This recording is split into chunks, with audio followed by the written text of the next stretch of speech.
with us today. I want to give special thanks to Administrator Scott Pruitt, Secretary Ryan Zinke, and Secretary Rick Perry for your remarks. I told Rick, I said, run it the way you ran Texas, because it's going to be a great operation. And he did a great job, and we're honored to have all three. And I'm really honored to have our Vice President, because Mike Pence has been outstanding. Hasn't he been outstanding?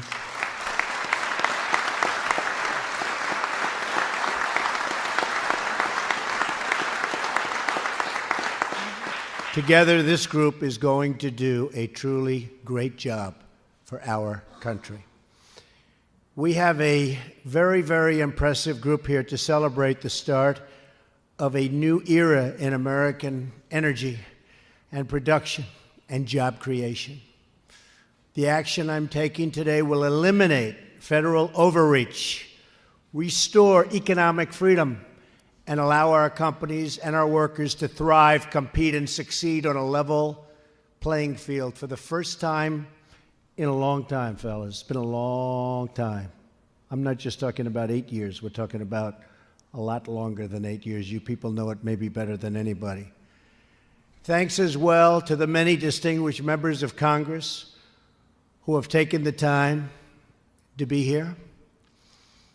I want to thank all of our industry leaders who are with us and who share our determination to create jobs in America for Americans.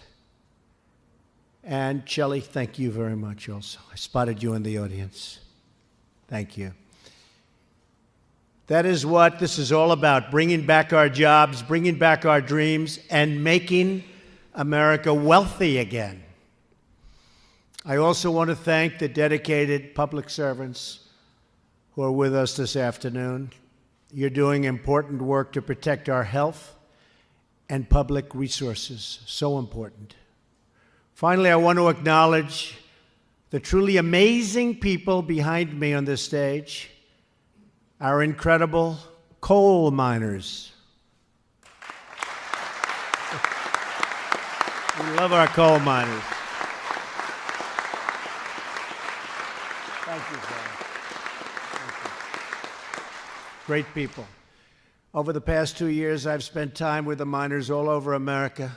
They told me about the struggles they've endured.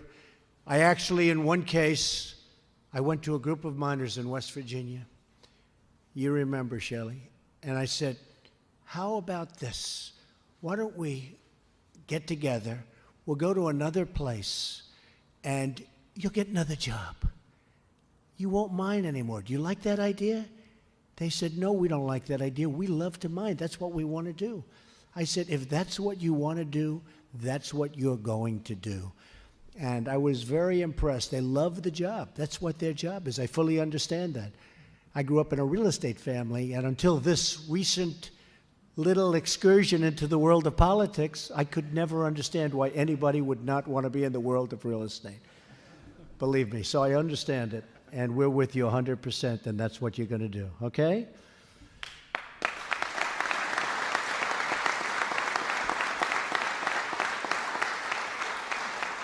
The miners told me about the attacks on their jobs and their livelihoods. They told me about the efforts to shut down their mines, their communities, and their very way of life. I made them this promise: we will put our miners back to work.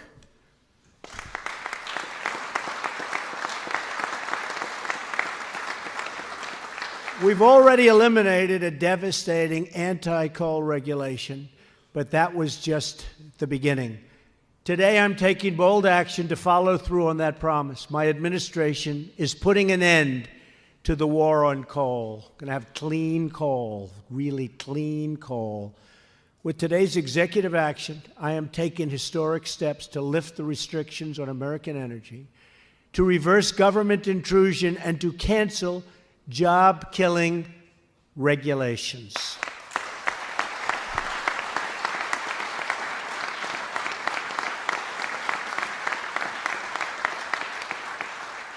And by the way, regulations not only in this industry, but in every industry. We're doing them by the thousands, every industry. And we're going to have safety, we're going to have clean water, we're going to have clean air. But so many are unnecessary, and so many are job-killing. We're getting rid of the bad ones. One after another, we're keeping our promises and putting power back into the hands of the people. First, today's Energy Independence Action calls for an immediate reevaluation of the so-called Clean Power Plan. Perhaps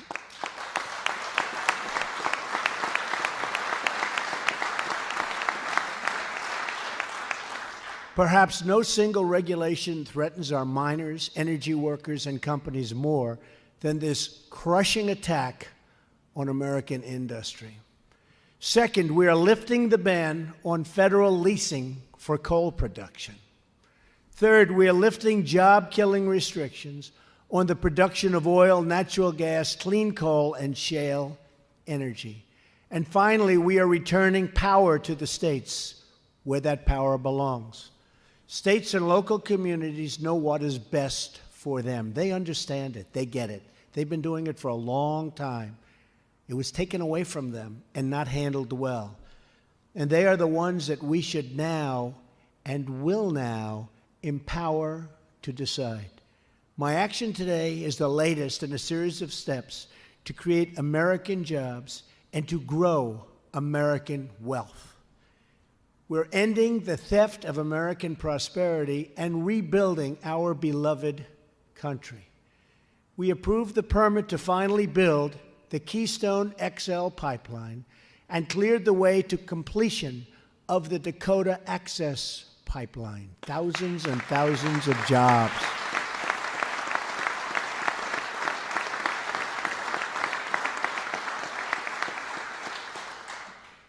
We've already created 500,000 new jobs in the first 2 jobs reports of my administration. And if you notice today, Ford, great company, announced massive new spending on 3 big plants in the state of Michigan, a state which I love very much. Do you remember what happened in Michigan? Remember? November 8th. Oh, that was an exciting Michigan evening.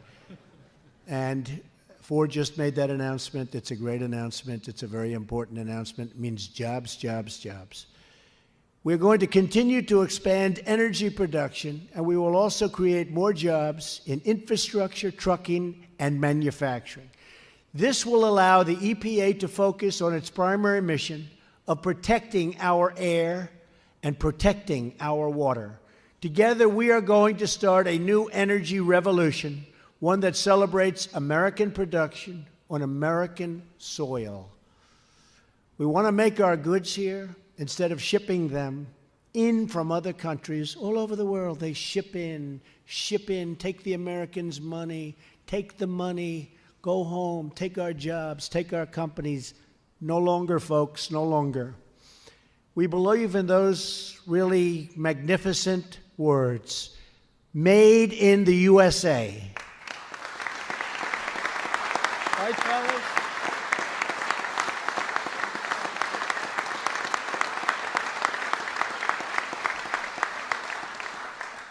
We will unlock job-producing natural gas, oil, and shale energy.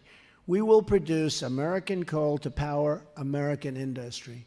We will transport American energy through American pipelines made with American steel. Made with American steel. Can you believe somebody would actually say that?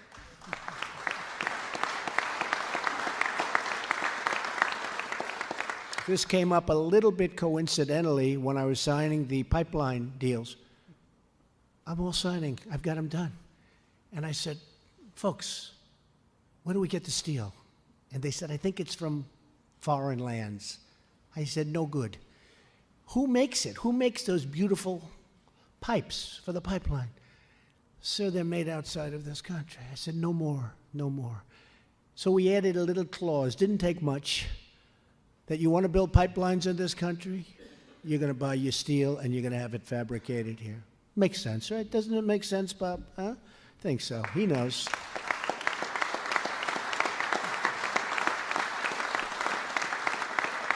Together, we will create millions of good American jobs, also so many energy jobs. And really lead to unbelievable prosperity all throughout our country. And Rick Perry's going to have a lot to do with that. I want to just thank everybody in this room. You're all very special people. In particular, I want to thank the miners. You know, my guys, they'll get enough thanks. These people haven't had enough thanks. They've had a hard time for a long time.